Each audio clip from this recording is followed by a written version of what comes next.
Plainte, les affiches avaient provoqué une vive polémique.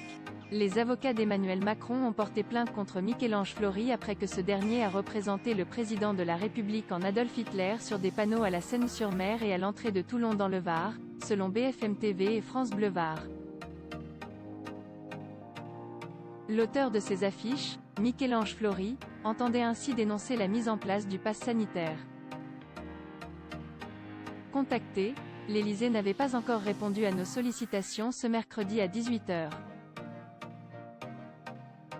L'avocat de l'afficheur, me Didier Hollet, a indiqué au HuffPost être au courant d'une plainte de l'Élysée, sans donner plus d'informations. Ainsi en Macronie on peut se moquer du cul du prophète, c'est de la satire, mais grimer le président en dictateur c'est un blasphème, a réagi Michel-Ange Flory sur Twitter. Il doit être entendu par les services de police ce jeudi 29 juillet dans le cadre de l'enquête ouverte par le parquet de Toulon le 20 juillet dernier pour injure publique. La suite après cette publicité, j'ai saisi la sûreté départementale du commissariat de Toulon dans le cadre d'une enquête préliminaire, avait indiqué à l'AFP le procureur de Toulon Bernard Marchal, précisant que la qualification retenue pourrait évoluer. Ces affiches visent à questionner, obéis, fais-toi vacciner, proclamait l'affiche incriminée qui représente le président Emmanuel Macron dans l'uniforme du leader nazi, avec une petite moustache, une mèche sur le front et le sigle du mouvement présidentiel LREM détourné en croix gammée. Michel-Ange Flory est un afficheur varois propriétaire de 400 panneaux entre Bandol et Hyères.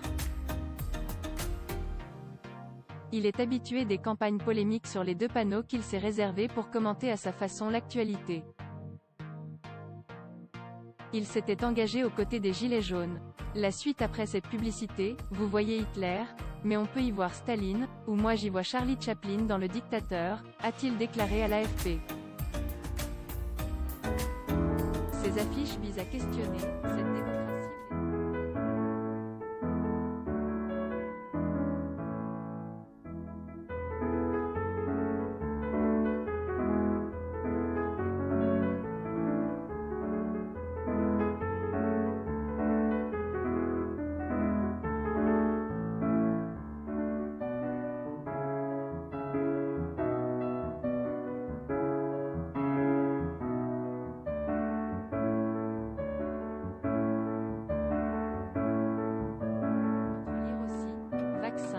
Macron dit écouter les scientifiques.